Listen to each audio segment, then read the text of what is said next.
Welcome to episode 113 of the Permaculture Pimpcast, the only pimpcast on planet Earth where we discuss permaculture, preparedness, and practical living. But don't forget, PIMP stands for Permaculture is My Passion. How you doing, son? Pretty good. How are you? I'm good. Long weekend, but I'm really, really good. This episode brought to you by Hickory Ridge Soap from TwoOldCrowsHomestead.com. Turn that simp into a pimp. Bam!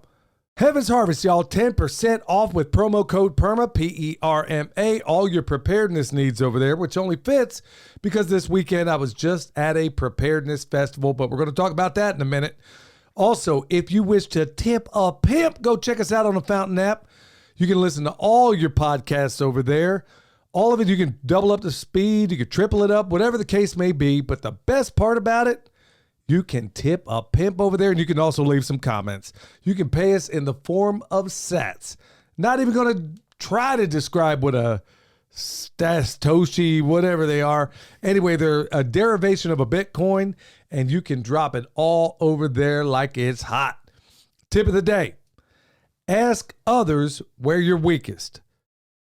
Examine thyself, okay? Yeah, we're going to get more into that and what that even means. But really, if you're struggling to find out where you're coming up short, now if you have family members that kind of point it out to you, that's one thing, because some family members are going to say it may be one of their problems or an issue you may have with them. But if you keep hearing it from family members, you might want to go to some of the friends or coworkers or whoever else you have around you. And you don't want to just ask anybody. Maybe hit the people that are going to be, I don't know, I'm usually the one to go look for the brutally honest people. And just tell them, hey, I'm looking to make advances in my life.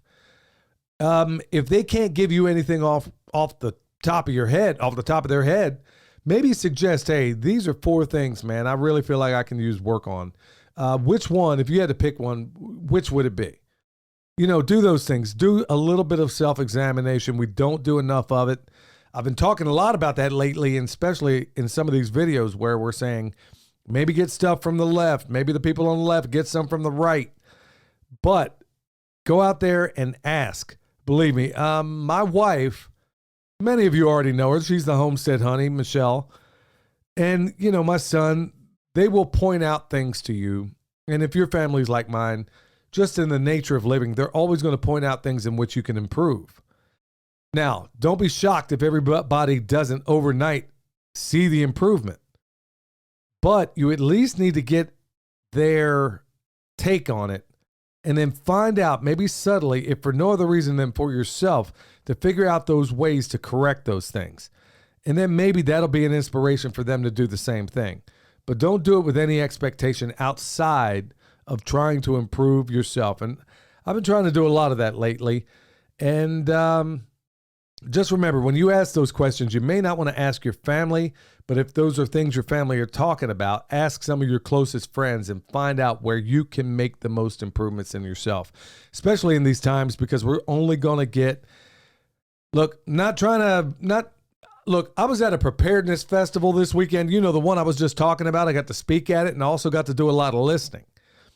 And a lot of crazy things are happening, as you well know.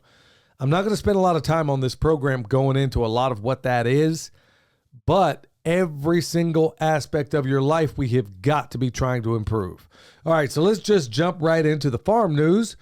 Well, we were at the this festival this weekend. Yeah. And unlike the other ones that we typically go to, which are typically homestead festivals, this one was a little bit different, and it was strange for me because I started this whole journey from the preparedness world. So I speak their language. But what I found out this weekend is when you go to these festivals, it is totally, it's like a homestead festival, but it's a lot different as well.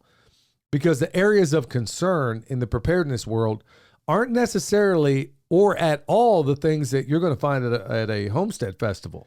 Yeah, for the most part. I mean, you'll get like 1 or 2 people teaching in a class like that are the prepper type, but not like the whole festival. Well, what was weird about this is typically when we go to a festival, like a homestead festival or something like it, there's a fair amount of people that already know who you are. And, Right. it's kind of cool to go into a room where really nobody knows who I am. Yeah. Or very few people know.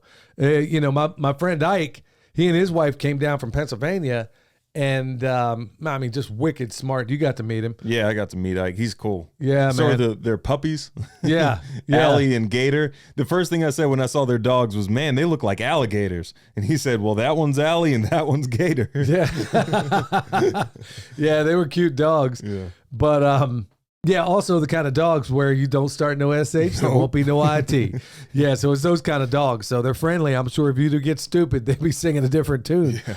But, it's pretty cool because I met Ike before and we become friends.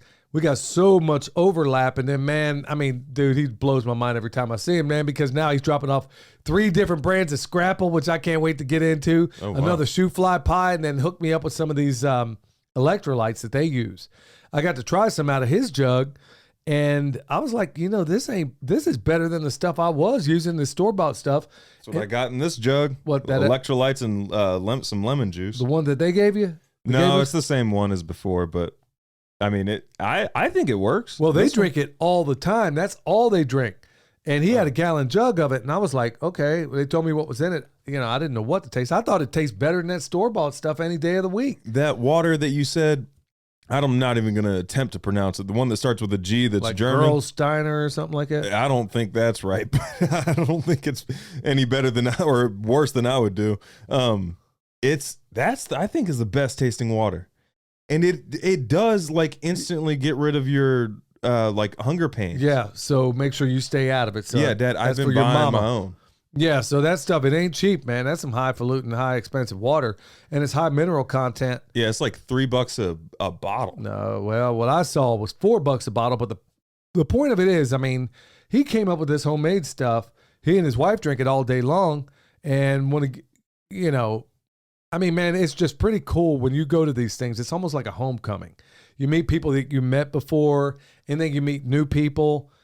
But what the biggest thing is, and man, I'm hoping we find a way to bridge this gap, is that all the preparedness people out there know their stuff about preparedness.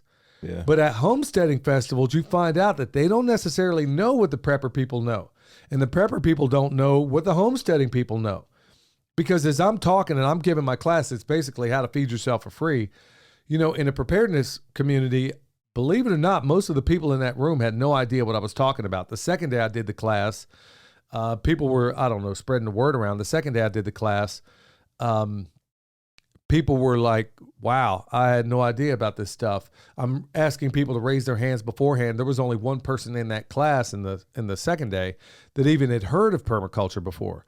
So I was like, okay, I got some fertile ground here. So let me see if I can, and by the time it was all said and done, I like to think that maybe I did a good enough job to make the case as to why people in the preparedness community, like I said before in that video, I know these people. This is where I came up. This is where I got my start. And I know where the holes are in their game. And it was pretty cool to hear people walk up and say, man, you gave me a whole new way of thinking about this. Man, thinking about resupply this way, I never thought about it. And so that was really, really, really helpful that, I find myself in a place where, nobody speaks this language. Right. Or very few.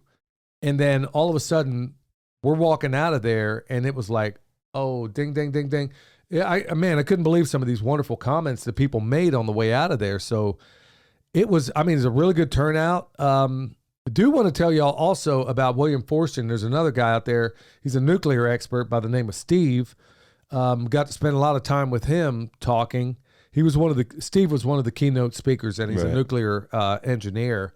And he knows where basically all the bodies are buried in a lot of these nuclear powerhouses. So, in fact, it was really awesome. That last day, he gave me this big green book of nuclear preparedness. Yeah, the one sitting on the counter. Yeah. And it was, the foreword written by Edward Teller. I got to read it a little bit last night. And I'm like, okay, it's stuff like this that people in the homestead community don't know anything about. Right. As I'm sitting here looking at this and I'm like, okay, some of this I know, a lot of it I don't. And I'm thinking, wow, the overlay. Why do we have these stupid distinctions between preparedness, permaculture, and farming? I don't get it.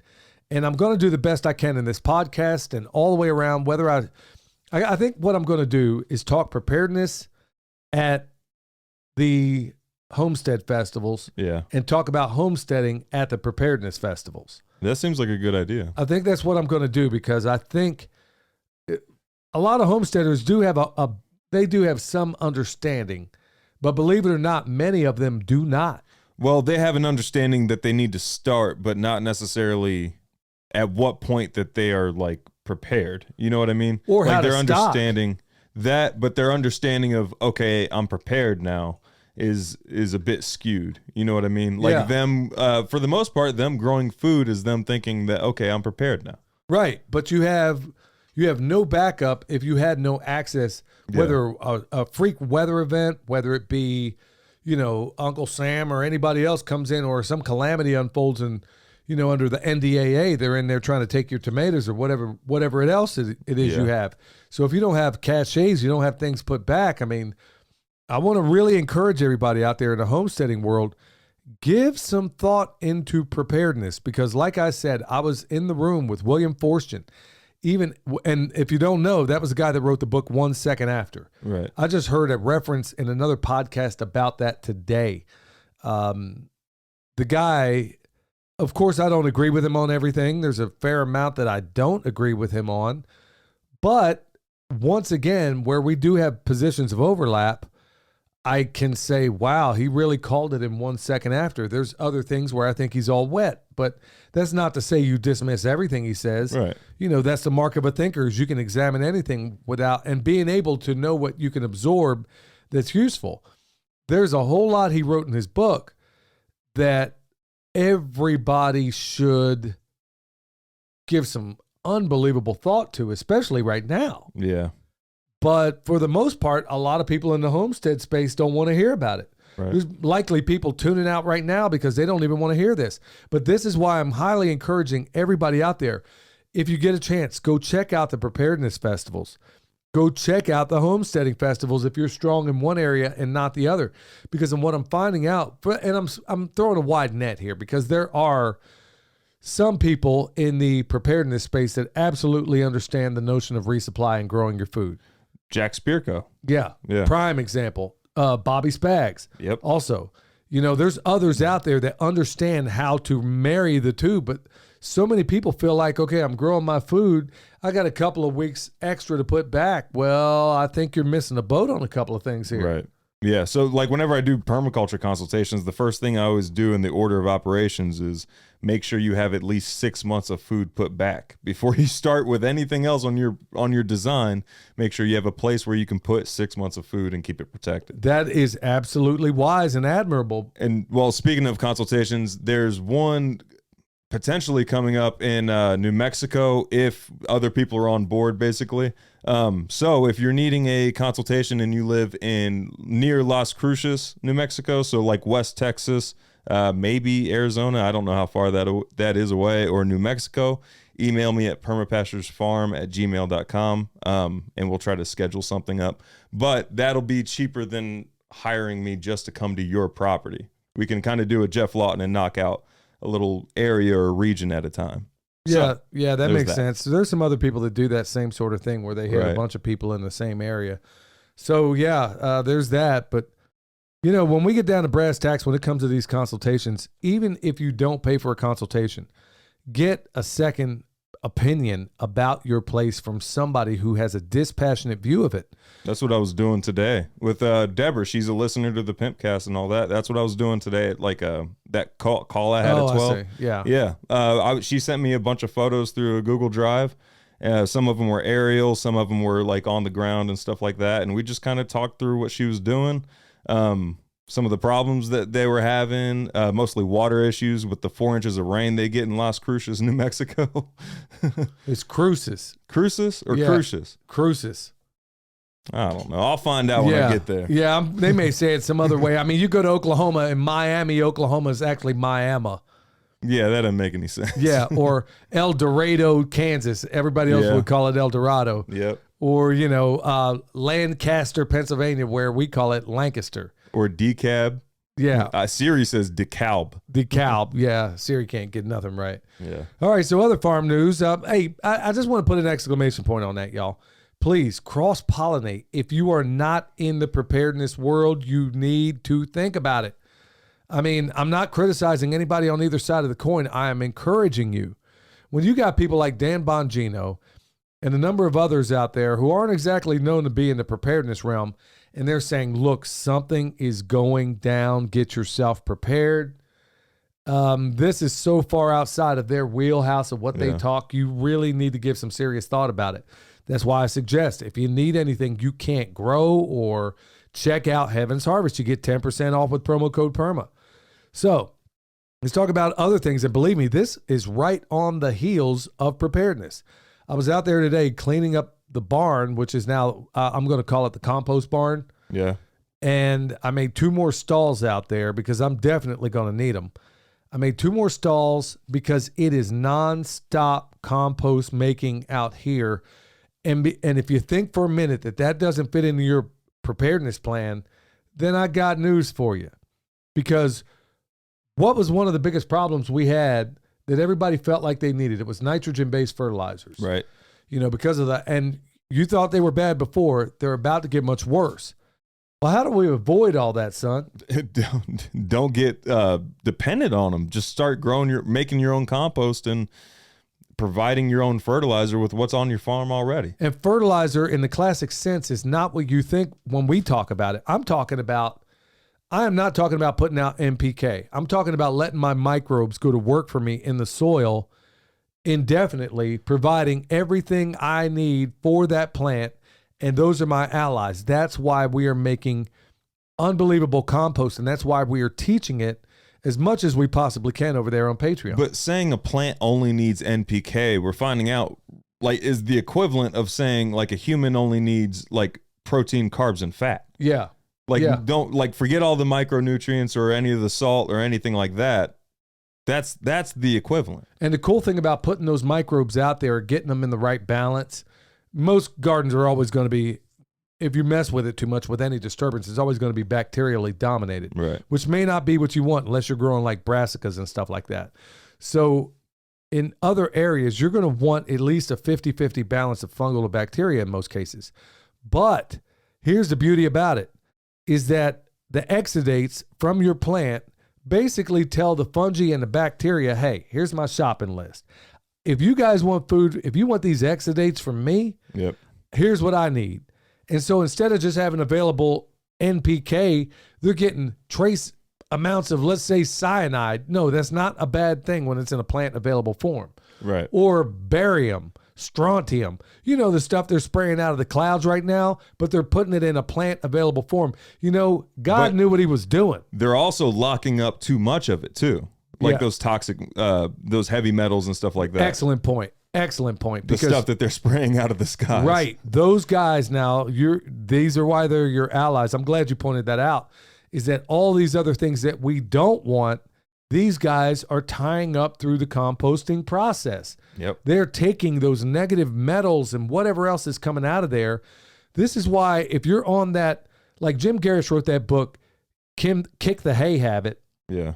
We're encouraging you to kick the fertilizer habit, because things are not only for preparedness reasons, but because you will produce light years better stuff if you can get yourself off, anything you can do to keep them from having sway over you. Part of it is if you got to go to their stores, to some extent or another, we all do, but as much as you possibly can, if you don't need their fertilizers, but when you get on those fertilizers, which essentially are salts, it's hard to get off of. It's like getting on painkillers. There you go. Which they make also. Yeah, well, you can get off of that stuff, but it's gonna take some work. So in addition to other things going on around here, we got the typical chores. And folks, those of you that are considering this life or considering getting involved in the farm space in any way, you got to realize this. This is where I think a lot of people kind of lose their beans in this thing. It looks like an idyllic life, and you only see it from a YouTube advantage, some people. Oh, yeah. And then you get into it and you realize, man, there's a whole lot of mundane tasks. That's what there is a lot of. You're always, when you farm the way we do, you're always, every morning, son, why don't you give them a rundown? What's going to happen every single morning? Every morning we wake up, meet in the kitchen, and then we go get stuff ready for the animals, and then we go move all the animals if they need to be moved or take care of them however we need to. Mom goes and waters the high tunnel. Dad is usually checking on his compost. If there's a video, then I go up and edit it. But, I mean, it's usually like the same. Well, the first part of the morning is the same thing every single day. But plus or minus people, depending on what's going on. Everything in the morning, in terms of chores, it's going to be a derivation of what you did the day before. Right. But this is important. The afternoon, now, this is where the day gets different, because after those things are done, then there's no 2 days that are alike.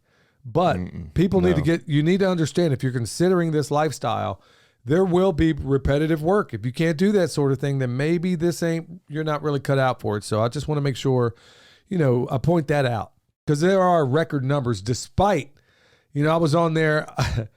With one of the. Hold on, before you move on, it is repetitive work, but it's the same thing as like learning a new language or something like that. You're having to put in small pieces every single day to learn this new language.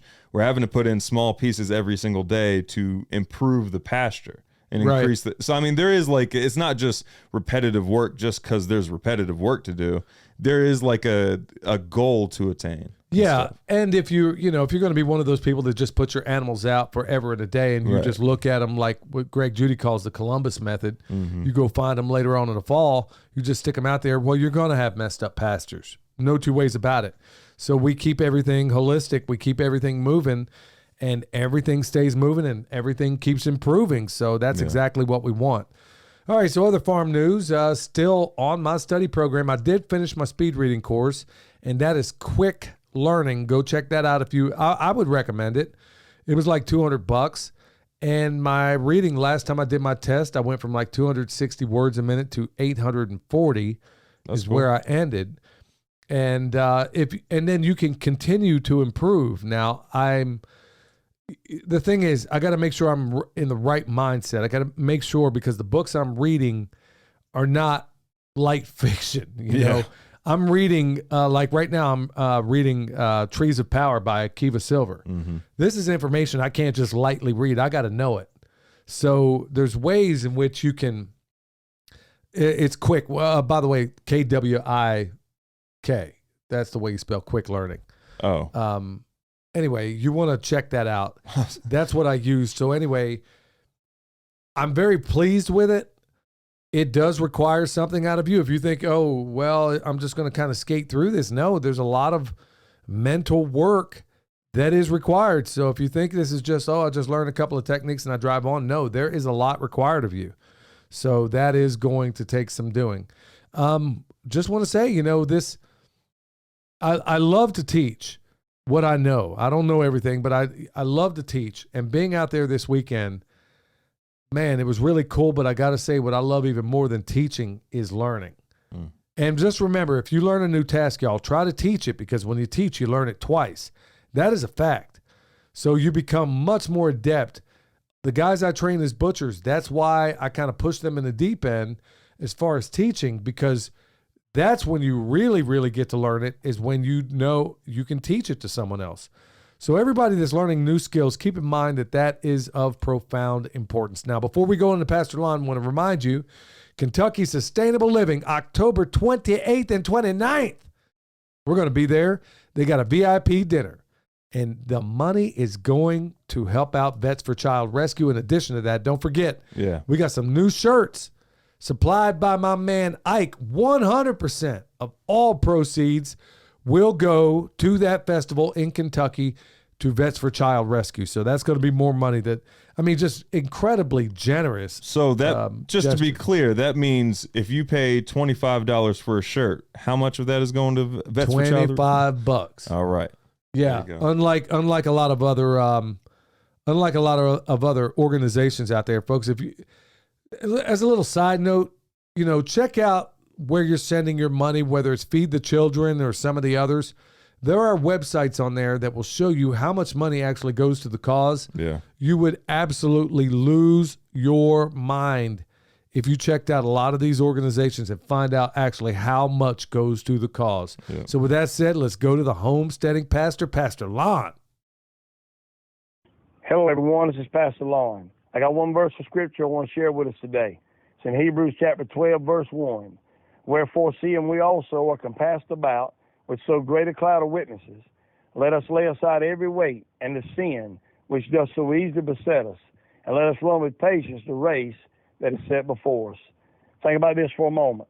Not everything that weighs you down is yours to carry. I ask you today, what weight or what sin are you allowing to hold you back from becoming the men and women of God that God desires you to be and that your family needs for you to be? See, the only way we can live an efficient Christian life is to lay aside the weights of this world and the sins of this world so that we can run efficiently for Jesus, for our families, and for ourselves. So I encourage you today, let's allow Jesus Christ to lighten our load by casting our cares, our sins, and our burdens upon him so that we can run this race of life with patience and endurance. That's one of the first Bible verses I ever learned when I was a kid, which is strange, considering the dysfunctional house I grew up in, which I'll cover here in a little while. That was one of the first Bible verses, wherefore seeing we also are compassed about with so great a cloud of witnesses. So that's one of those verses that keeps me on my toes also. You got to really mind your behavior because you are there are people watching everything we do. Yeah. So that's really why, also in terms of podcasting, why I try to be kind of careful. I mean, I don't use profanity on purpose. Now, am I going to come down like a ton of bricks on others that do?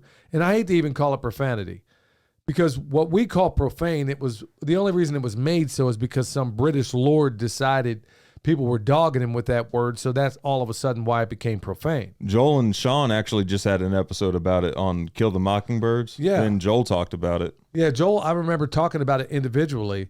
I would definitely add to it. I mean, what we consider to be profane, but the point I guess I'm trying to make here is that I think I am entirely, just like I can't stand cliches, even though we all use them to some extent or another. But when you hear somebody like all the women for a while there were saying, amazing, this is amazing. It takes no imagination whatsoever to say the word amazing. So I view it the same exact way in terms of how I speak. Now, I'm not saying I haven't slipped in the past and said a thing or two, but I'm just saying generally, if you're a comedian or anybody else and you have to constantly use those words, it tells me you really lack imagination, because it's one thing to go say blankety blank blank, and it's entirely another to tell someone, in the words of Samuel Adams, may your chain set lightly upon you. Which one took the greater imagination? Yeah. To say blank you or may your chain set lightly upon you. Yeah. So that's where, it's also a matter of originality. We're not trying to get on my high horse here. I'm just trying to say that, we do try as best we can to be a little more original, and we don't always get it right, but we try. All right. So bad news, good news section. For every one bad news, we're going to give you two good news. Now check this out. The India Indians basically said they're shutting down the pipeline to the rice. I got an article right here from Reuters. The pipeline to the what? To rice. I did not know that India produced 40% of the rice out there. This is why India rice export is so important for global trade. Wow. Well, I had no idea they were responsible for 40%. And they said, look, we got to feed our people, man. Yeah. We're going to have a mess on our hands if we don't feed our people. But 40%, man. I mean, we're talking like they look after Bangladesh, Angola, Cameroon, Djibouti, Guinea, Ivory Coast, Kenya. I mean, there's a whole gang of them here. Iran, Iraq, Saudi Arabia. They all buy their stuff from India. Wow. And India said no. So now add to that what's happening in the Midwest right now, droughts and everything. Yep. Okay, corn, wheat, Southwest all that. too. Yeah. So everywhere you turn around, y'all, you either got to be a big time coincidence theorist, or you could go ahead and say, well, you could throw up that conspiracy theorist thing. But I mean, I don't know what it takes at this point to get somebody to realize, okay, what are they doing in the Netherlands? They're telling us nitrogen is a bad thing. Do you know what 70% of this atmosphere is? Right. And people are just buying this. And now here it is, yet another data point. You got Ukraine, which was the breadbasket. You know, look what's happening there. Look what's happening in America. Look what's happening in South America. Look what's happening. I mean, every single storage grain crop is being compromised. So, folks, once again, back to that making your own compost thing.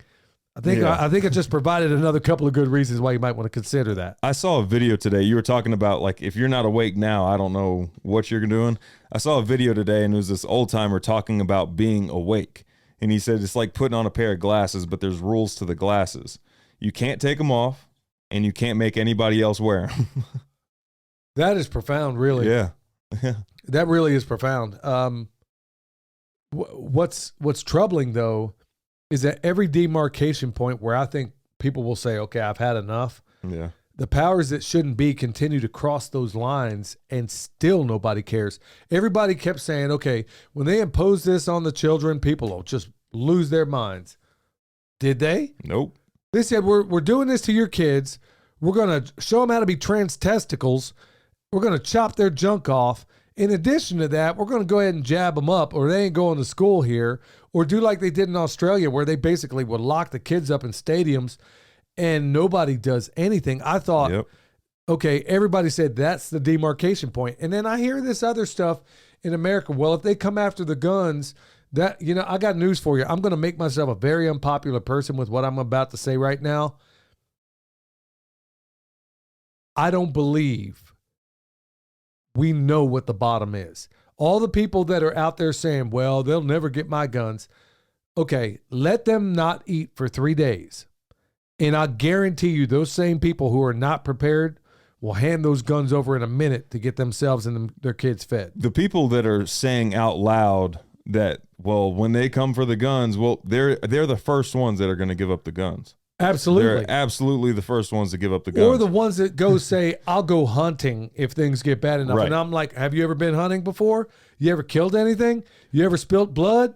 I mean, well, I'm sure they have, but under controlled, like whenever nobody else was hunting for survival, under like controlled environments. Almost universally, the people that have said that to me have almost no experience at hunting. None. Or, you know, I'll go out and take what I want. Well, those are people I'm not going to be friends with. If that's your solution is mayhem, I don't want to know you. There are, I'll give you a little bit of behind the scenes access here. There are tactical channels on YouTube that I know for sure have never been hunting one time. I knew a guy in the preparedness movement.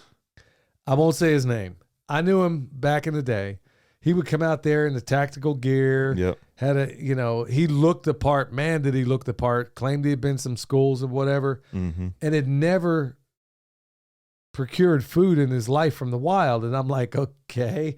But he had, even myself at first, he had us all fooled. And I'm realized, okay, he was good at making fire, but he had no idea how to do anything else. Yeah. But also, I think this could be ignorance talking, but it seems like a lot of people focus on the fire aspect when you should be kind of thinking like, how do I do this without the fire, right? Very good point, son, because here's what you learn, and this is what I tried to, here's what a lot of people in the preparedness circles don't get, is that as a soldier, excuse me, as a soldier, you're going to have a cold camp every night. You are never, ever going to have a fire in a tactical environment. It gives away your position for two reasons, because you might be able to see it. Yeah. And you might be able to smell it. You're definitely going to smell it. At that point in time, if it's to that point, you're definitely going to notice a campfire, like a whiff of it. Right. So you have got to find very clever ways. There's ways to mask some of this stuff, but you have got to find very, very clever ways to mask these things. In these mountains, it's a little bit easier to do because, well, you can go to high points and I'm not going to give away all the tactics up here. But the point being is, yeah, all the things like the headlights. Do you know how many people, if things jump off, are going to get smoked because they can't walk around at night without these idiotic headlights that destroy your night vision? Yeah. I mean, I understand if you're in a regular environment, yeah, but you would better get used to walking around at night. That was one of the hardest things that people learn when you first become a soldier off the street, is that people got the red lights, but even in a tactical environment, you only use that red light under a poncho where it cannot be seen. We can see that red light from across That's right. like down the mountain. That's right. blinking on that electric fence on the neighbors. Absolutely right. And that's why I'm saying a lot of people are going to get smoked if things go sideways, because they have no idea from a tactical standpoint that even if you have a red light, you don't use it unless you're under a poncho. If you have a flashlight, if you can't get around at night without a flashlight and you turn that on, you screwed up your position and everybody else's. Now, there was a guy I just watched a video from, it was a short that came up. And he was saying, you know what? A lot of you people with all that fancy gear, you're going to die when things jump off. Yeah. Because number one, you don't even know how to use it. You've never used it. And in a tactical environment, you're going to realize that you don't use lights. Yeah. You don't use lights. You don't turn on headlights. You don't do any of those things. I hate to beat that dead horse, but that was, even in the preparedness worlds, whenever they do the campouts, man, that was one of my pet peeves. You notice soldiers don't go spotlighting, right? No. Yeah. No, they don't. That's one thing you don't do, and that's why you need to have some tactical awareness. A lot of you folks in the prepper world, and definitely those in the homestead world that don't understand these things, cell phones, that will get you killed. Anything giving off light will get you killed in the wrong environment. Look, y'all, I'm not talking about Mad Max. I know I went a little sideways here, but that is one of the biggest pet peeves I have, are these stupid headlights. I remember when everybody started wearing them, and I'm like, man, can we please? And then they always shine it right in your eyeballs right after you got your night vision. Every single time. All right, so good news. Let's talk about that. Okay, this is going to be absolutely fantastic news, especially to all of our listeners in Arkansas. It is possible to regrow damaged or destroyed teeth. Japanese researchers have found a way. Dang. Yeah. So that's a shout out to my boy Jason Conley over there in Arkansas. Dang. Yeah. So, man. Yeah. To our British cousins. Yeah. Hey, yo, yeah. There's a whole lot of Brits that are listening right now, okay? Dad, you just insulted a state that ain't that far away. Yeah. At least the Brits got to cross an ocean. Yeah, but you know what? I think they'll get the joke here, you know? Man. You know, there's this universal joke about Brits and their teeth and all this and that. They have that for us, though. Brits got their teeth. They just ain't put in the right places, you know? Well, the Brits have the same stereotypes for the Americans. Oh, I'm sure they do. Yeah. I mean, no doubt about that. Yep. I've known a lot of Brits, and, you know, I've worked with a lot of Brits in the Army. Man, they were wonderful folks. Very polite. Loved them, man. They were wonderful people. But, yeah, you can regrow. The Japanese come up with this way. So all of my brothers in Arkansas, and a lot of these guys, I mean, I know a lot of people in Arkansas, of course. Is not, you get the joke. Hey, Dad, we can just go a few miles into these mountains. We don't have to go all the way down to Arkansas. Well, you got a point there. You find 32 people in these mountains, you got a full set of teeth. So, yeah. So, there's a whole lot of good stuff out there for you. So, hey, hope is on its way, y'all. Man. So all you folks in Arkansas, you know when they say it's growing teeth, I'm sitting there reading the article. I'm like, okay, at what point do they tell them to stop? Yeah. So what are you going to do? You're going to have like one that's like a foot long. Yeah. I mean, how do you get them to stop? So, okay. Maybe your bite pattern fixes that. Some other good news out there. My boy Ike, he's going to understand this one here. RFK Jr. did a couple of, he's done some bombshell interviews, and he's been highly criticized about it. But right now, RFK Jr. is getting slammed by the New York Post political reporter. Well, he basically fired back for implying that he has anti-Semitic views on the engineered pandemic. Well, what he basically said, he said it was ethnically targeted to spare Ashkenazi Jews and Chinese people. Oh. Now, they left out the Chinese people. Yeah. But he said, yeah, that's what the evidence shows, is that this virus was wiping out everybody but the Chinese and Ashkenazi Jews. So sure is funny. You want to know who's calling the shots out there, find out who you can't criticize. Ask Kanye West. Yeah. You know, Well, I think he did it for different reasons. yeah. But yeah. Yeah, but at the end of the day, you can criticize anybody. Just find out who you cannot criticize. I'm just going to leave it right there. There's some people out there who are going to see between the lines, but I'm not, and don't think I'm like, well, I love when they say anti-Semitic. You know what? There's a whole lot of other Semitic people out there. Yeah. Yeah. There's other, it ain't just Jews that are Semitic people. I mean, but they don't use that when you're talking about other Semites. Yeah. So, you know, yeah, I just thought I'd put that out there. So, as far as good news, you know, I think it's really awesome that Robert Kennedy is firing back saying, look, hey, you people, you left out the Chinese part, but because I put the Jews in there, now you want to come down on me like a ton of bricks? I'm still waiting. I'm still waiting for him to, yeah. I don't trust him. Yeah. And then also, like, he supported Hillary Clinton during the whole, I mean, Obama, I don't trust him. Yeah. I mean, I don't think all these leopards, I mean, did he have a Damascus moment? I don't know. But at the end of the day, I will, if somebody that I'm suspicious about says something good, even if a notorious liar tells the truth, it's still the truth. Right. I'm just, you can recognize it as the truth, but still not trust the dude. No, I don't trust him as far as I can throw him. I definitely don't trust Trump. I don't trust pretty much the only politician that I trusted to any measure at all was Ron Paul.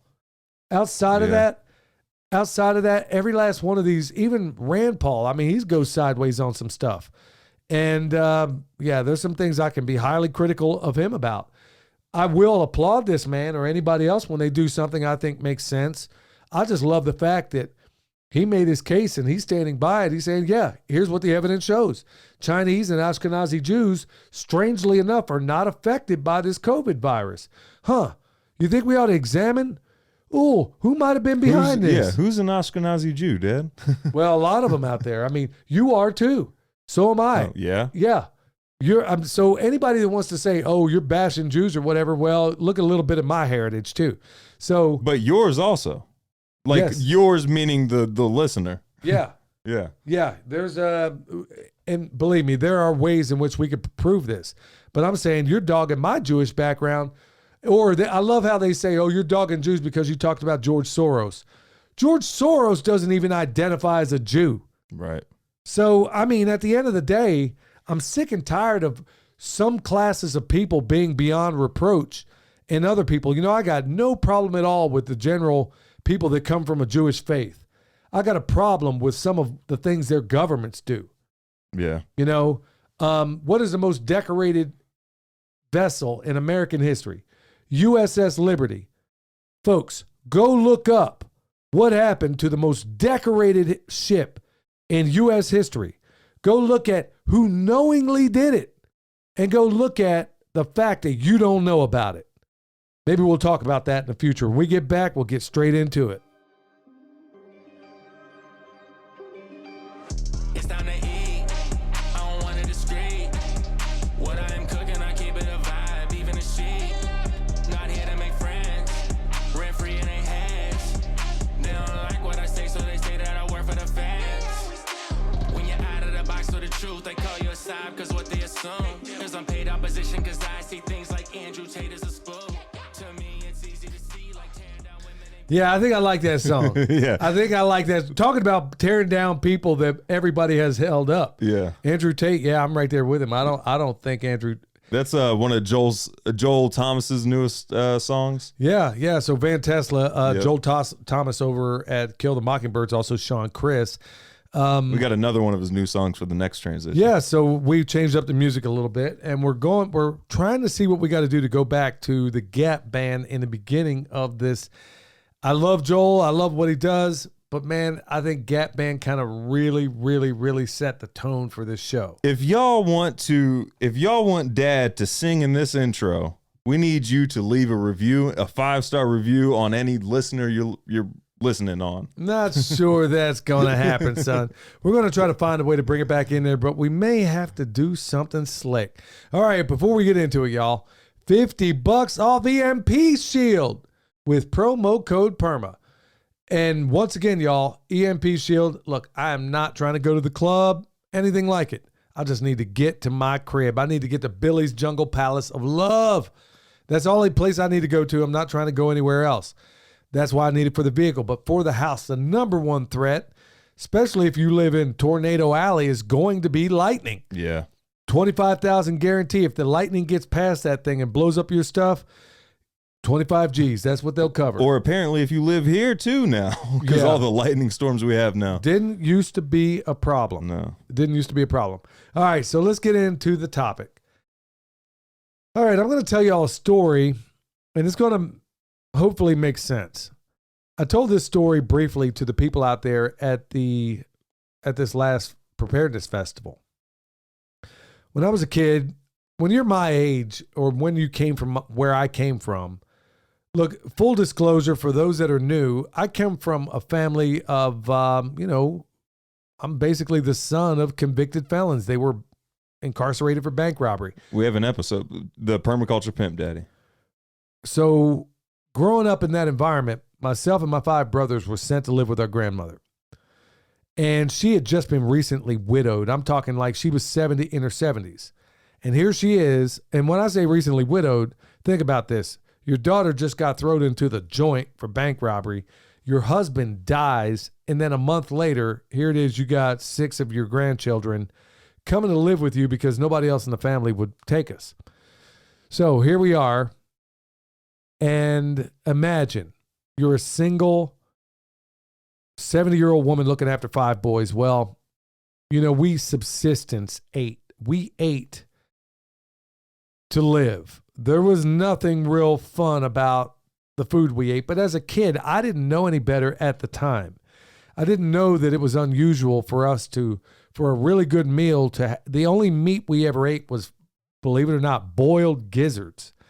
And every once in a while there'd be some chicken, but believe me, there was a lot of vegetarian meals thrown up in there meat was not really on the table. And so there was a number of times growing up where food just wasn't all that plentiful. So it was very indelible on me. And I want to say I must have been in 3rd or 4th grade. I remember being taken to an apple orchard. And for me, because we never went anywhere but to church and to school on the school bus. So to go on a field trip back in those days, you couldn't sleep the night before. Not for me, you couldn't. Whether it was it was one of only 3 field trips really as a kid that I remembered. And we were going to an apple orchard. I remember being so excited the night before I couldn't go to sleep. And then the next day at school, we get on the bus, we go to this orchard, and I remember like it was yesterday. This big red barn, and then we're in Amish country in Pennsylvania at the time. And these giant doors, you could smell the wood. You get inside, you could smell the sour apples. To me, y'all, this was magical. Never seen anything like this. These giant vats, these presses at the time, I didn't know what they were. All I know is I thought it was the coolest thing in the world that these things would press.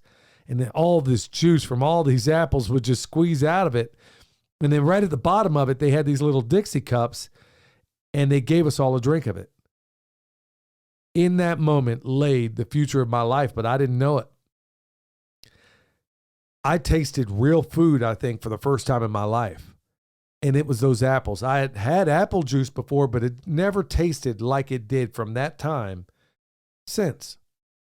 So they gave us these Dixie cups, and like I said, it was nothing short of wonder for me. It was one of the most indelible moments that I had in my childhood. But now keep in mind, this same little boy went right back home to grandmom's house, went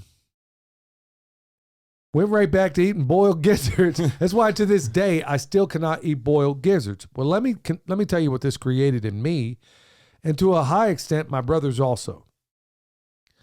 Because we pretty much ate the same thing every day. And as a child, I had no idea the extent to which how poor we were. I didn't know there were times we didn't eat much. And I just didn't know it wasn't normal. And then all of a sudden, there'd be those times where there'd be some church function where everybody brought in a covered dish. And then it was in those rare moments where you really got a chance to eat anything. Well, what that created in me, and to a high extent to my brothers as well, is this unhealthy relationship to food. For me, what this meant was, as I grew older, I didn't examine the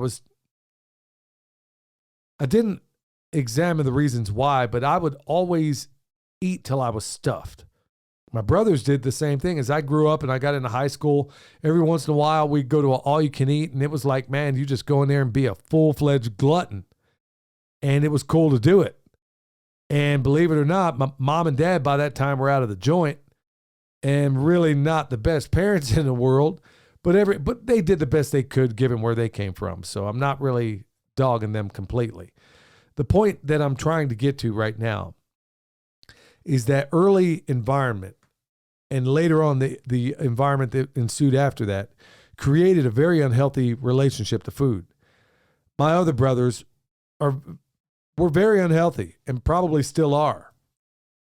And it all stemmed in the fact of when you grew up that kind of way, where you had very limited things and you ate. And then later on, when mom and dad got out, we basically ate prison food. And so, but the cool thing about prison food is, and I'm dead serious, that's what we ate. What they ate in prison is basically and it was basically, it came from a box. Mm-hmm. It might have been frozen. It was never anything fresh. I never had fresh food again until I met your mom. But now these unhealthy relationships to food have been ingrained in me. And then in the Army, of course, your buddies, I remember they had an all-you-can-eat they turned KFC into an all-you-can-eat outside of Fort Bragg one time. And I remember going with my friends JD, Jorge, Jack, Ronzo, the whole gang. We went in there. That place was all you could eat for one day. We walked out of there. I remember asking JD, man, how much did you eat? He said, I think about 2 chickens. So that was just one guy, and we got a bunch of us in there. So I grew up. You could get away with that kind of stuff in the Army, but as I grew, I've always had this unhealthy relationship to food. And my weight throughout most of my adult life after getting out of the Army has always been fluctuating. I would stay on a diet for a while, lose it all. Later on, be right back where right now as I speak to you, I'm about 170 pounds. Dad weighs less than me right now. Right, but for a time there, I was well over 240 for a stint there. And then when we moved here to North Carolina, I got down to about 200. And if I got a lot of muscle on me, that's pretty normal. But now I'm down. I haven't been 170 since I graduated basic training. I don't know if it shows in the videos, but honestly, well, no, because you still wear the same doggone size pants and shirts and all that stuff, Dad. You got to change clothes. Well, I told your mom I got to go buy pants because these things are like, I've got the belt pulled as far as it can go. You got to get Ike's pants. But the point I'm trying to get at right now is that this unhealthy relationship to food that was ingrained early on had become a lifelong problem, and it was today. Is I'm going to the gym. Your mom was going to go for a jog, and I was going to go to the gym at the college. We had a discussion regarding something concerning her. And so I was very, very open about how I feel like I just recently conquered this lifelong unhealthy addiction to food. Now, I know what good food, I know what good food is supposed to taste like. I know because we grow it. Michelle is extremely good at cooking it and making it. And, I will confess that she wants everybody fat but her. Because when you're around her, man, she overdoes it like nobody's business. But she's always been able to restrain herself. For me, that's another matter altogether. If it's something that tastes good, I'm going to eat until I pop. At least until recently. And this is why I'm sharing it with y'all. This is the whole reason why I decided to do this, because I got to believe there's other people out there that have dealt with this too. And I'm going to tell you why I feel like I've crossed the Rubicon in conquering this. As I was sitting in the truck and I'm explaining to her, she had an issue she's dealing with. And I'm telling her, I just now feel that I've conquered this unhealthy food addiction. Got to give a hat tip to 75 Hard and Andy Frisella out there, because that's part of it. Because not only have I done 75 Hard and I'm getting to the shady end of it, I've exceeded what was expected of me by many magnitudes in that program, because I've imposed upon myself this fasting. And I'm going to tell you why I had such a fearful, I didn't cover this before, but I got to cover it now. I was very fearful about the whole notion of fasting, because even though I had done it before in the Army, it was entirely different. Yeah, you're being starved in sapper school, but everybody else is too. The first time I ever did a 24-hour fast, it was years ago. I was scared to death about it for all the dumbest reasons, thinking, well, gee, what if I pass out? What if, what if? And then I did it the first time and then never really did it again until the recent months. First time I did a 24-hour fast, I'll be honest with you, it scared me. And then I did it again. And then the fear went down a little bit more. And then I did 48 hours and I was fearful. Then the first time I did a 3-day fast, it almost threw me right back the other way. And the reason why is and I kind of briefly talked about it before, I didn't use the electrolytes and I nearly screwed myself up in a bad way, where I'm out here doing everything I expect myself to do in an unfasted state. It's entirely different when you're doing 75 hard in a fasted state on your third day with no ends or electrolytes. Which includes 2 workouts. So I did that the second time. And then I did it again this last time with James. But what I'm trying to say is that after that second or third 3-day fast, rather, I felt like I could go after Moby Dick in a rowboat and take the tartar sauce with me. It was at that moment that I knew that I had conquered this unhealthy relationship to food. Because not only did I know that I could fast for 3 days, I knew that at that same time, while fasting, I was still able to do everything that was expected of me, not just my farm chores, but 75 hard on top of it. So it was at that point where I knew that even though I may go to this bakery and do work, no matter the temptation, no matter what, if I can do this thing, then I knew, and I told your mom, and she had something of a eureka moment concerning something she's battling as well. But me exposing myself, and I'll be honest with y'all, as a man, it's tough for me to sit here behind this mic and admit where I'm weak, where I fall short. It's tough. You don't like doing it. But at the same time, I know it's going to be cathartic. But the only reason I'm doing it, the biggest reason I'm doing it, is because I know other people out there have this same unhealthy relationship to food, where you feel like you provide all these reasons, all these things, and you realize at the end of the day, it's just an idiotic fear that was rooted in something that goes all the way back to when I was 7 years old. But I know that I've crossed the Rubicon. I know now I'm able to be in some of the most tempting places, because say what you want about Asheville, there's a lot of really great places to eat around here. Yeah. And I'm around them all the time, and I can literally say, no, I'm not going to eat that. Or I have the wherewithal to say, I will eat it, but I'm going to eat it on my terms. Well, it's a little easier whenever you have to stiff arm blue hairs to get to those restaurants. Yeah. But I mean, there's also this, I wanted to do this program to let others out there know that if you're battling some food addiction, any kind of addiction, or anything else you may be struggling with. I mean, I know that there's times, at least in these videos or whatever else, I present myself. I'm not trying to be a caricature of who I really am. And I'm not pretending to be somebody I'm not. Now, I do have to kick up the excitement a little bit. Otherwise, it's just going to be boring to watch. You got to make it at least make sense and kick it up a little bit. And I could probably do it a little bit more. But in these podcasts, it does give me the opportunity to lay myself bare, because I know if I had, and for the longest time, this unhealthy relationship to food where I'm constantly on this yo-yo of can't stick with any diet for any period of time, or I stick with it for a specified period of time, and then I'm right back to zero. Now, I really, with the benefit of controlled with a fasting regimen every single day for the most part, except for 1 day a week, with a fasting regimen, and then knowing the limits of what I'm able to eat. Physical activity isn't a problem. I'm a doggone farmer.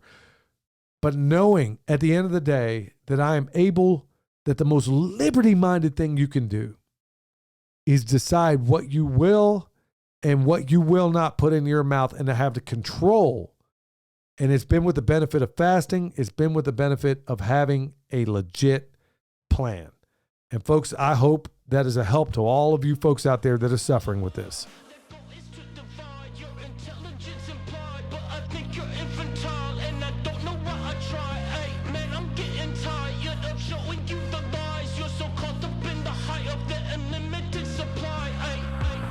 When I think reality is concrete, cracks from the truth begin to taunt me. Goes from another time tried to haunt me, but all they brought me was the best on the loop. When I think reality. All right. That's another one of Joel's new songs. That one is like his, I guess, alternative variety of music.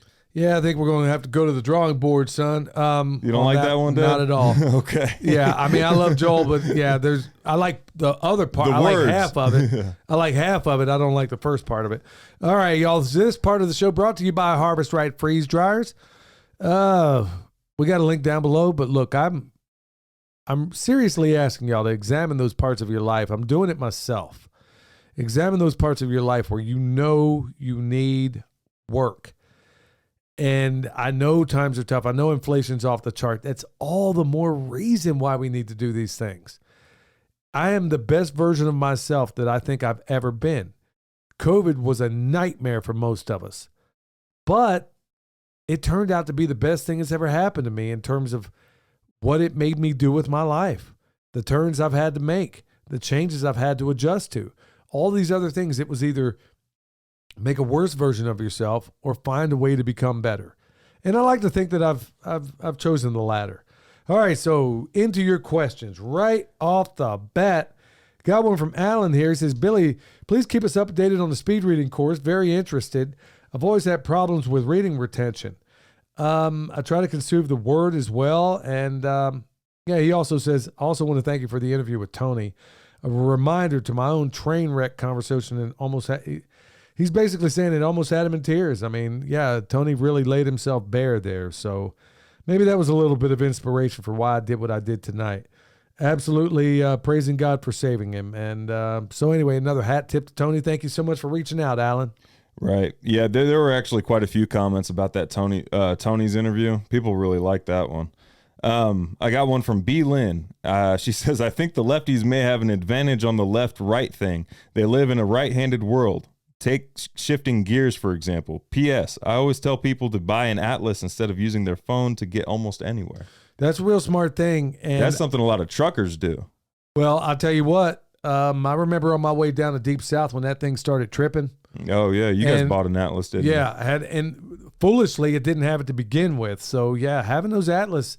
But, I wonder these days, because I grew up learning. I mean, I remember in 8th grade, there was my dad had taught me years before how to read a map and, how to get from A to B. And he was really good at it. It was one of those real bonding things I did with my dad. I remember going to Keystone Lake and him having me kind of navigate the way there doing the map. So when I got into 8th grade, I was like, oh, cool, man, I'm learning it here, but I already know because I learned from my dad. This one here, Mary Lou, Billy, I was describing the 18-day compost turning method to my mom, and she asked, what about the loss of nitrogen to the air with the turning of the compost pile? Perhaps a topic to cover in a compost video. Okay, I'm glad you brought that up. That's really not your biggest problem. We kind of halfway hit on it a little bit as far as nitrogen going into the air. That's not the issue. Now, if you're one of the people claiming global warming and stuff like this, I tend to think there's atmospheric injections and all those things. I believe they're playing with the weather. I think there's a whole lot going on there. But I'm going to hit this from a different angle. So when you're doing the right composting method, you're losing, it ain't the nitrogen you're losing. Let's say all things are perfect in that pile. You're losing 80% CO2 to the atmosphere from bacteria, and you're losing 20% to the nitrogen in the best circumstances. Now, if you have an anaerobic pile, you're losing 80%. You're losing 80% of CO2 from that pile. But look, here's the worst part about it. If you're believing what they say about the greenhouse gases and all the others, well, you're also putting methane, which you're not getting in an aerobic pile. You're only getting that in an anaerobic pile.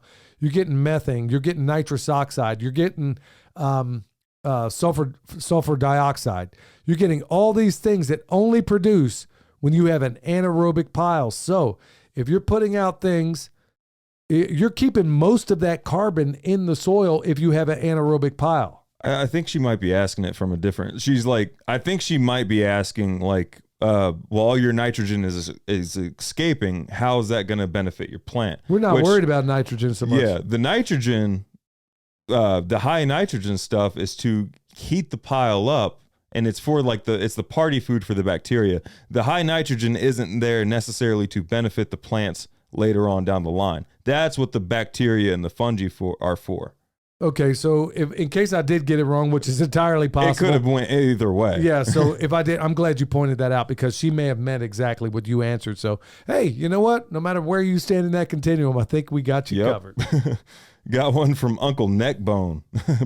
Pimps, look into how China is basically parking floating cities just over the line into international waters and purposely fishing them to oblivion.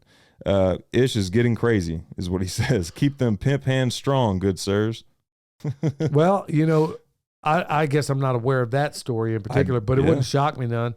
The things are getting real, and it seems like, you know what I find curious is that the more real, in quotations, they become, the more it seems people are acquiescing. Or I suspect a lot of people are also becoming a little bit tone deaf. Yeah. And I get it. Especially people in the preparedness and the homesteading world, they're sick of hearing about it completely. Yeah. It's gotten to that point where they don't even want to hear this anymore, and they've tuned it out to their own detriment, I think. Because think about it, from the enemy standpoint, this is now a war of attrition. Yeah, it is. From their point, they just wore you down to get you to the point where you no longer care about preparedness. But if you can make it a lifestyle, well, you're always ready. You can't win a guerrilla war, and we're on the homeland. There's that benefit we have. Yeah, there is that. But, you know, unlike the time in 1776 where everybody was at least had some grounding to the land. Well, yeah. We are at a point right now where, what is it? 20% of America lives rurally. Or 10%. I don't remember I what thought the that number was high. I thought 10% was high. Okay, so 10% live rurally. Of that 10%, less than 1% of 1% are even close to self-sufficient or even slightly prepared. So the numbers are highly skewed, even though it looks like these pendulums are swinging in the right ways. Got to also consider the fact that, you know, by and large, most people have, quote, gone country. They just moved to from a suburban site into the country. Their neighbors are just further away. Yeah, that's the only difference. That's the only difference. Got one from, is it your turn? Yeah. Oh. We got Cliff here. He's asking, he's from Haskell, back in Oklahoma. He says, I'm afraid that attending the microscopy courses you took is going to be a little too much, and I understand that.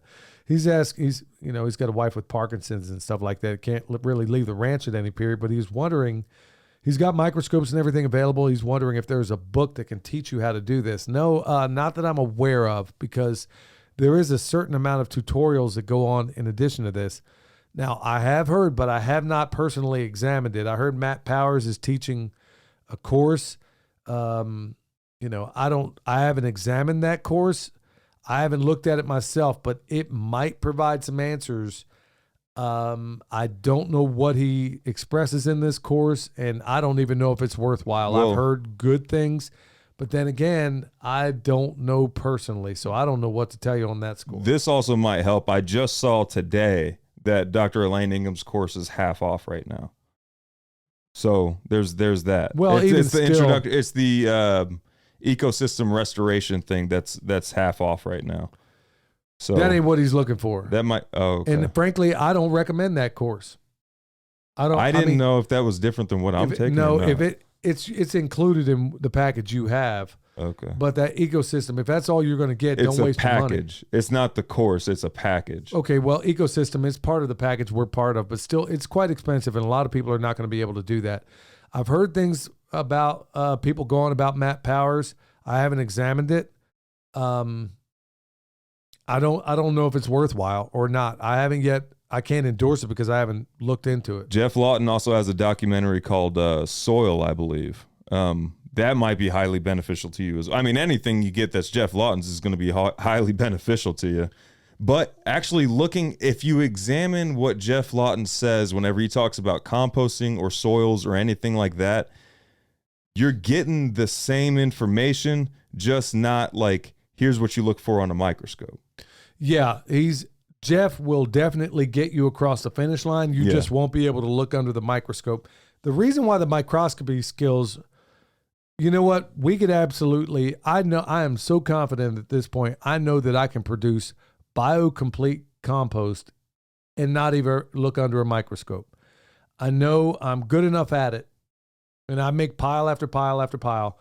I really know that I can make some bomb compost, but a lot of people, you got to get practice at this stuff. Yeah. Especially when you know what it looks like. I mean, I know that I can make really, really awesome compost. And Jeff Lawton, like William said, is teaching you the same exact stuff. You just have no ability. What makes the microscopy skills really, really cool is that you can assess ground ahead of time. Yeah. You find out what microbes are missing, and then you can add them in. Yeah. I'm going to put the whole soil food web in no matter what. Right. But you're going to know how much more you need to go heavier on certain things. You can also do a lot of that indication, though, just by looking at your spot, too. You can. Yeah, because if it's like, okay, if there's no vegetation at all, you're starting at pretty much ground zero. Right, you're going to need the whole doggone thing. But if you make really, really good compost, but where the microscopy skills also come into handy is when you're making teas. You don't know if your concentration is good enough. Yeah. You really don't know if your concentration is good enough unless you are looking at it under a microscope. Unless you know that compost is just fantastic. But now I can quantify and know, okay, how many times do I need to dunk this stuff in here to get the numbers I need? Yeah, be careful with the compost. Like, seriously, if you don't have a microscope and you can't look at it, don't even attempt the compost teas, because you could really just be moving yourself backwards. You could, right. Let's say all you got in there, let's say you don't have a fungal component, and you're just going to add more bacteria to a bacterial system that's already too heavy. And it could be anaerobic bacteria. Right. Like, it could have gone anaerobic because you went too long or you didn't go long enough. Or, I mean, there's a lot of people doing those fermented teas as well. Well, those teas, if you're making a compost tea, that's when you're making an extract, it's less consequential. Right. If you know you have really, really awesome compost, then the chances of it going anaerobic are lower. But when you start messing around with teas, they are much more difficult to make. And I'm still not perfect on it myself. I mean, by the time it's all said and done, I guarantee I will be.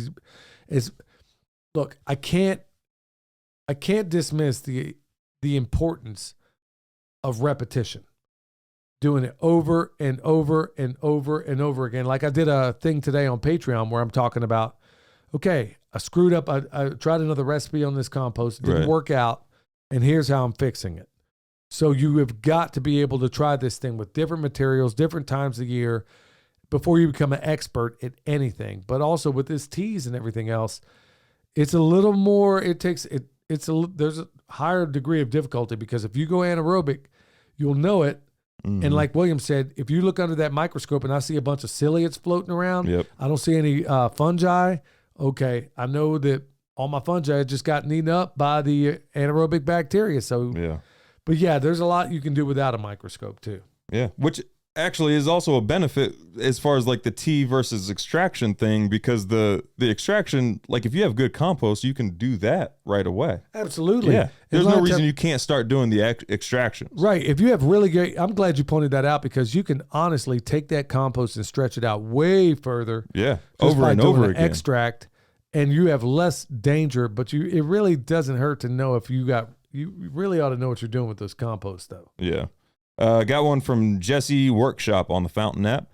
Have my own weather station because I also found trust weather reports. I think she meant to say I don't trust weather reports. Our weather station registered over 100 for 3 weeks straight and 110 on Wednesday in Deming, New Mexico. It's a real heat wave. Last year wasn't this bad. Only been here 3 years, but this is harder. For the life That's of me. That's exactly what Deborah was saying today. The lady I was talking to that lives in New Mexico. Yeah.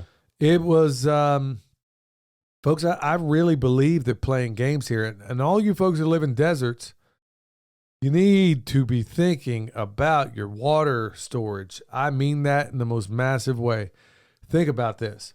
If they were to just have a power outage in the desert, Yeah. and you don't have air conditioners, okay, we're not even talking about the means to move water.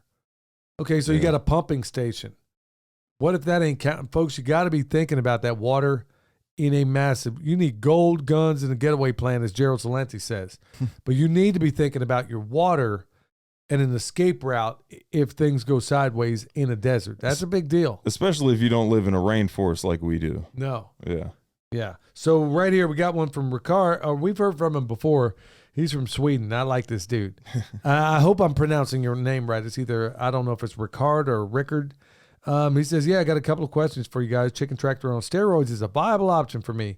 I live far away from everything and have no restaurants nearby. So my question is, can you grow perennials to feed your chickens? He's also saying, hey, he doesn't dig the politics we talk about, but he sticks around for the information. So, yeah, we cover it all so you can kind of absorb what you think is useful. I have a Swedish brother-in-law who didn't enjoy our politics either. Really? He listens? No, he didn't listen, but he gets the gist when I'm around. Oh, I see.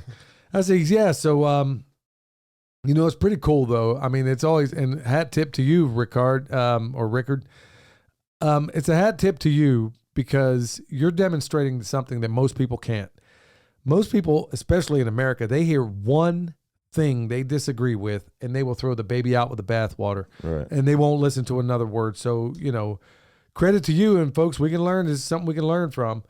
All right, so regarding your point, this is why I highly suggest that everybody out there, regarding that chicken tractor on steroids, I would highly suggest for you and everybody else out there to read the Independent Farmstead. But if you don't want to read the book, at least go to their website and get the list of all the perennials they grow. I could go out here and collect my own list, but why? They've already done it. So Sean and Beth Doherty at their One Cow Revolution website, I believe it is, they're going to have a PDF that I think it costs $10, and they will give you a comprehensive list of all the things you can grow to feed not only your chickens and pigs, but also yourself. And they grow in really awful soil. Yeah. I mean, just Trombacino squashes alone, that thing alone, I mean, man, they're so prolific, and they will grow in the worst soil you can imagine. That's just one thing. Cushaw squashes, they taste great. And in fact, I mean, they make pies up here in these mountains with them. Yeah, you plant either one of those. Yeah, you plant either one of those, you're going to have storage issues. And one cool thing you might want to know, Ricard, and anybody else out there, is that a lot of these things are meant, first of all, pests don't mess with them. And another cool thing is that when you pick them, you can store them in a garage, in a barn for the most part, without ever having to worry about this thing going bad. We had some out here for almost a year. Yeah, they made it almost a year. The issue is that our garage gets a little hot, especially in the morning. Yeah, there was a little bit of that issue, but honestly, that's what you select for also. So your best ones, if they go a little bit rotten, who cares? Pigs and chickens are going to eat that anyway. Yeah. So, and then here's another cool thing about using it in the chicken tractor on steroids is that you can use the whole thing. Yeah. The skin, everything. What I would do and what I've done when it comes to some of these squashes and stuff like that is I literally just put them in there, just cut them in half, and then the rest of it's going to get composted anyway, and the chickens will clean it out. Yeah. So let them do all the work. But yeah, Sean and Beth Doherty, One Cow Revolution, I think is the name of their website. Go check it out. Get that PDF, and you are going to find a bunch of really, really awesome seeds that you probably haven't heard about. So definitely check it out. Thank you for reaching out. I got one from Melodious. Speaking of the chicken tractor on steroids, she's got a question. We have a great resource for old donuts. Could that be used as the base of the compost/food pile in a chicken tractor on steroids? I know they aren't primarily eating the starch, but the bugs attracted by it and born in it. Yeah, that's a double-edged sword. You want to be careful about using too much sugar out there on your birds. And if you also are going in your compost, right? Exactly. Well, I'm glad you brought that up. Now the birds are probably going to consume that sugar, but if you're going to do it, what I've done before, and I don't know what kind of donuts you got out there. Yeah, I use donuts a lot, and I have, but I try to use them sparingly. And in that system, you don't have to worry about protein so much because after you get a couple of weeks into it, they're getting most of their protein out of that pile. But in there, yeah, just be really cautious. I mean, it might be a pain in the butt. It may be more pain than what it's worth, but I would definitely try to knock some of that sugar off. Yeah. I got one from Stubbs Milling Co. How is it from Canada when the jet stream is hooking south before it gets to Arkansas, then north before it reaches Alabama? I agree, Billy. Yeah. Yeah. Yeah, I don't know what's going on. Oh, Talking about that fires coming from the... I'll tell you what else. I was listening to Dr. Naomi Wolf. She was definitely from the leftist tradition. Now, I've been a fan of hers in the past because for the longest time, I would always hear her speak truth to power. She wasn't so invested to the left where she just lost her brain, where she would probably, most people would say she came from the left side of the equation. But she said, look, I grew up in California where I know what wildfires look like. Mm-hmm. She's now in New York, and she says, look, I know what it looks like to have the fallout from wildfires, and what I'm looking up in the sky has nothing to do with wildfires. In fact, you go on to, she's not an alarmist, but man, the stuff I heard coming out of Naomi Wolf's mouth as of late. Yeah. And folks, for those that don't know, she's on the left side of the equation, or historically has been. She's like, look, you could have knocked me over with a feather when she says it wouldn't shock me if they just pull a nuclear war to keep from having the next election. This is not a woman that talks that way. Yeah. When I heard her say that to Seth Holhouse, I was like, you have got to be kidding me. Wow. That's crazy. I got one from Miss Patriot 3367 on the YouTube channel. In quotations, they are under investigation should not be a reason to pull support from Sound of Freedom. Y'all know we are all probably under investigation from this corrupt system. One of the criticisms I saw. I've heard a lot of things. Some of it may be true, some not. I'll be perfectly honest with you. There are things about the people that are involved in this movie that give me pause. But at the end of the day, like I said from the very beginning, for the first time ever, how long have we been, since we started a YouTube channel, we've been advocates for Vets for Child Rescue. Vets for Child Rescue. Since we started, I am so glad that now the whole notion of child sex trafficking is on the lips of so many others. Now, do I wish that this movie would have had an emphasis on the Epstein types and stuff like that? Sure, but at least now the whole thing is on the lips of the American public for the first time in history.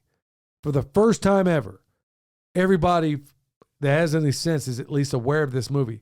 Now, there are people involved in this thing that do give me pause, but I can't concern myself with that right now.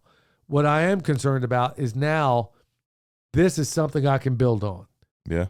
Now this is something now you don't have to introduce the topic to people. People now know the topic and can build off that. Now when I go into deeper topics that stem from this, like satanic ritual abuse, I now have a segue in which I can build on. Mm-hmm. So hopefully, folks, like I said, there are people involved with this thing. In fact, I talked to Ike about this quite a bit. There are people involved with this thing that give me pause. But at the end of the day, at least the word is getting out. Right. But I just never did understand, how is it that Craig Sawyer for Vets for Child Rescue, second he puts up a website trying to get funding, they take him down immediately. And then all of a sudden, this guy who's linked up with Glenn Beck, he's on the lips of everybody. And it's been that way. What am I missing here? Yeah. How are they taking him off? So, I got questions about certain things, but hey, I am not going to dismiss the fact that for the first time ever, we have a very asleep population that are now waking up to this dreadful thing called child sex trafficking. Yep. I got another one on the YouTube channel from Stubbs Milling Co. In 2020, I said we have at most 10 years, but probably 5 years before something happens that no one is ready for or will even see coming. It will be random at the most random time while everyone gets burnt out talking from both sides and the prepper homesteading community starts eating itself alive because no one wants to trust anymore. Everyone will get tired of hearing, "Get ready, it's coming." God told Noah that they will deny and not look at the signs, that when the times The time comes, it will all be too late. Do not worry about saving them. They cannot save themselves. Well, it's funny. It's funny that he brings that up because we kind of brought that same thing, is that now this war of attrition has gotten to the point where the people who were on board before are now checking out. I think Stubbs hit it right out of the park on that one. I think it'll go down exactly as he said, and that's exactly what I've been waiting for, is that right now everybody is just sick. Like, there are people out there saying, can we get it on already? If it's going to happen, let's just get it on. And I live by Jack Spirko's mantra. This is a way to live if times get tougher, even if they don't. Yeah. So I'm not waiting with bated breath. I'm not holding my life waiting for the first shot to be fired. I don't do that. This is my lifestyle. This is my family's lifestyle. I am wondering, though, the same as he is. I'm sitting here thinking, okay, you got people out there waiting to jump on one another. Now, some of these people on YouTube, they are bringing it on themselves. Yeah. They are bringing it on themselves.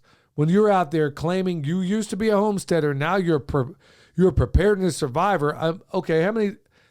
Okay, I'm not going to get on that. I checked what was it, yesterday, I think. I checked a couple YouTube channels just to see, like, when's the last homesteading video they put out, or like anything to do with any kind of homesteading. Used to be homesteaders? Yeah, it's been a minute. And even homesteading might be in the title of their name. Yeah. Yeah. And they do that because they know this is where, if it bleeds, it leads. Overnight, I could sit here and, I want to give a shout out, man. I think it was Goshen Prepping Homestead that gave us a shout out for the fact that I was shocked, actually. You could knock me over with a feather, where he put us on the spot and said, hey, look at these guys. They got this video that became hot. They were talking about the topics. And then the very next video they put out, that's not what I do. I know what would get us 1 million subscribers tomorrow. I know exactly what that is, but I got to sleep in my own bed at night. I'm not going to be an alarmist, because when I really believe this, son, when the dust clears, if it clears, and if we have any functioning whatever, and whatever happens, the people that were out here being alarmists that don't know what they're talking about, these same homesteads you're talking about, that I know, I came from the preparedness background. I have a military background. I put all this to work before, and I know friends that have been in this a long, long time. You know who's full of crap and who ain't. And it sure is funny that the ones that are the biggest champions, like rah, this is what's going to happen, this is what you need to do, don't have a day's experience in any of it. Yeah. On a happier note, I got one from DLT942. I used your bone sauce on cedar and other logs around my garden areas, and deer stayed away. I also planted deer-friendly ground cover at the back of our property to give something to enjoy. That's another little technique from, also it's a permaculture technique where you want to leave wildlife corridors. Yeah. But it's also another one where people like Akiva Silver will basically, I need to send that dude some bone sauce. No kidding. He will he will absolutely. He doesn't have much deer pressure anyway where he is, he says. Oh, really? And but in addition to that, he does provide wildlife corridors a little ways away, but he keeps a human presence, whether it's mowing or whatever the case may be, between the area where he wants them to be and the areas where he doesn't want them to be. And generally it seems to work for him. And he has other methods and techniques that involve fencing, but if I can avoid all that, hey, y'all, a good livestock guardian dog goes a real good way in keeping those deer out too. Yeah, it does. Yeah. But you just can't let them run anywhere they want to go. Right. All right. Man, this thing went way longer than we intended, but this is what happens, y'all. I mean, hopefully everybody's digging this. Hey, if you want to tickle us pink, leave us a review out there. Wherever you are, please leave a review. It helps us, I think. They say it helps us. Yeah. I don't know if it does or not. But apparently this show is growing like nobody's business. Sharing the show helps. Yeah. Go out there, tell everybody about what we're doing. Till next time, y'all, stay alert. Stay alive.